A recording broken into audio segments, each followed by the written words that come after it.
दोस्तों आज हम बात करेंगे एक 16 साल के टीनेज बॉय के बारे में जो तेज टेस्टिकुलर पेन के साथ हमारे पास आए। ये पिछले 3 घंटे में अचानक से दर्द शुरू हुआ और वो समय के साथ बढ़ता जा रहा था। रूटीन एनाल्जेसिक्स दर्द की दवाइयों के साथ ठीक नहीं हो रहा था और जब हमने इनिशियल इन्वेस्टिगेशंस पे सोनोग्राफी पे देखा तो it was testicular torsion. Testicular torsion का मतलब होता है टेस्टिस अपने एक्सिस पर ट्विस्ट हो जाना और जिसके कारण उसकी ब्लड सप्लाई पूरी तरह से बंद हो जाती है और अगर समय रहते इलाज नहीं किया जाए तो वो टेस्टिस परमानेंटली डैमेज हो जाता है, पूरी तरह से खराब हो जाता है। ऐसे केसेस में एक बहुत छोटी सी सर्जरी और टेस्टिकुलर ट्विस्ट को ठीक कर देते हैं, ब्लड सप्लाई नॉर्मल सुचारू रूप से शुरू हो जाती है और दर्द में आराम हो जाता है, टेस्टिस बच जाता है। तो दोस्तों आज हम बात करेंगे इसी तरह के टीनेज बॉयज में टेस्टिस रिलेटेड होने वाले पेन्स के बारे में, उनके क्या कारण हो सकते हैं। ये समस्या बहुत कॉमन है लेकिन फिर भी हम बात करने में कई बार बहुत झिझकते हैं, तो इसलिए बहुत जरूरी हो जाता है इस समस्या के बारे में जानना और क्या कारण हो सकते हैं इस तरह के एक्यूट टेस्टिकुलर पेन के। Number 1, varicocele. वेरिकोसील का मतलब होता है टेस्टिकल्स के आसपास वेन्स का फूल जाना और उसके कारण वहां पर डल,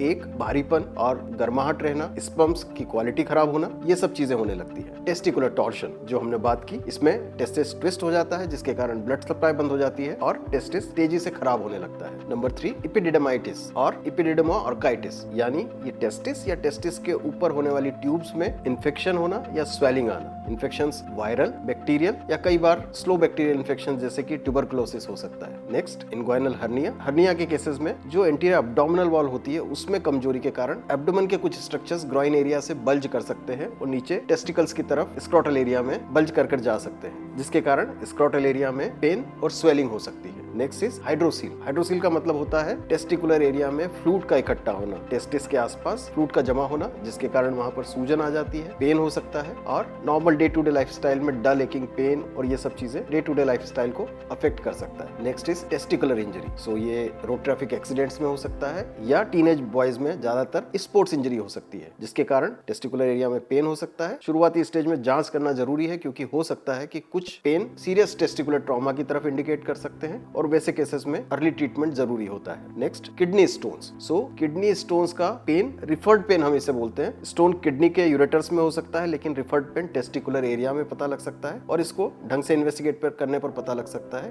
कि ये this is because of renal stone and उसका अकॉर्डिंगली ट्रीटमेंट किया जा सकता है। नर्व से जुड़ा हुआ पेन, कई केसेस में ये स्पाइनल एरिया में कुछ प्रॉब्लम होने से दर्द टेस्टिकुलर एरिया में रिफर्ड पेन फील हो सकता है। And last but not the least, testicular tumours. So कुछ ट्यूमर्स टीनेज बॉयज में कॉमनली हो सकते हैं और ये पेन और स्वेलिंग का कारण हो सकते हैं। सो दोस्तों ये है कारण कॉमन टेस्टिकुलर पेन्स के। दोस्तों टेस्टिकुलर पेन चाहे वो एडल्ट्स में हो या टीनेज बॉयज में, इसको कभी नजरअंदाज नहीं करें, झिझकने की बिल्कुल जरूरत नहीं है। समय पर डॉक्टर को कंसल्ट करने से ज्यादातर चीजों में आप ट्रीटमेंट संभव है और इससे होने वाली कॉम्प्लिकेशन से बचा जा सकता है। मैं हूं doctor Kamlesh Talesara, vascular and interventional radiologist. दोस्तों इस तरह की और जानकारी के लिए हमारे चैनल को सब्सक्राइब करें या हमें फॉलो करें।